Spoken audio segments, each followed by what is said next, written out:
Historic Vegetable Moment on the Space Station, presented by Science at NASA.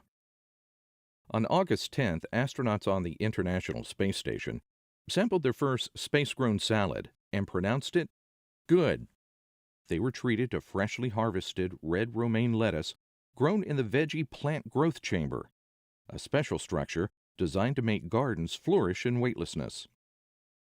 On Earth, garden flora battles such foes as cutworms, aphids, slugs, root maggots, blights, and rots.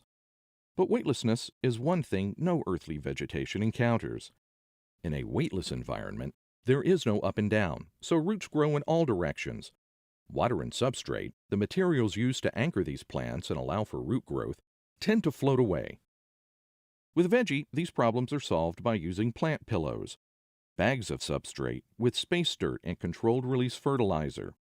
Wicks are implanted in the bags to draw water into the substrate and provide a place to glue the seeds, which are oriented so roots will grow down into the substrate and shoots that emerge will push out of the bag.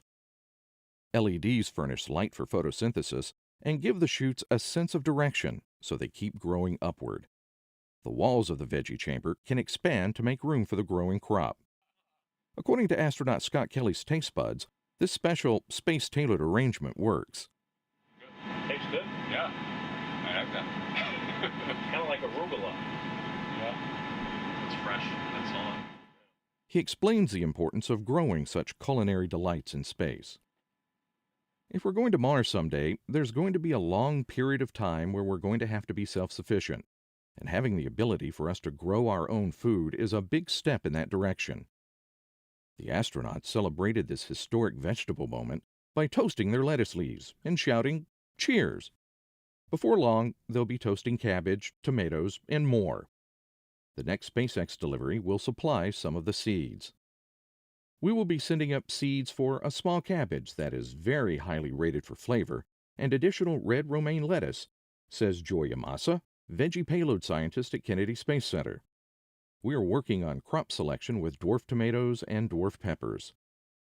Upcoming experiments will use various ratios of red and blue lights and different fertilizers in attempts to improve crop yield, nutrition, and flavor both on Earth and in space. Other botanical treats are planned for the astronauts as well. We have additional seeds on board the station, says Massa. These are zinnias, really pretty daisy-like flowers that help us understand longer duration growing plants that have to flower in space, such as tomato.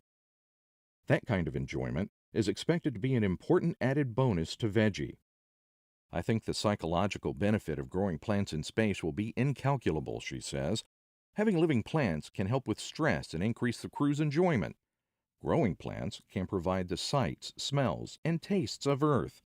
Fresh produce could add a variety and interest to the diet, and the textures of fresh vegetables, crunchy, juicy, could add a new dimension to the packaged diet. Scottish poet Alexander Smith said it best. How deeply seated in the human heart is the liking for gardens and gardening. Apparently, the same is true of human hearts in space. For more from the International Space Station, go to www.nasa.gov/station.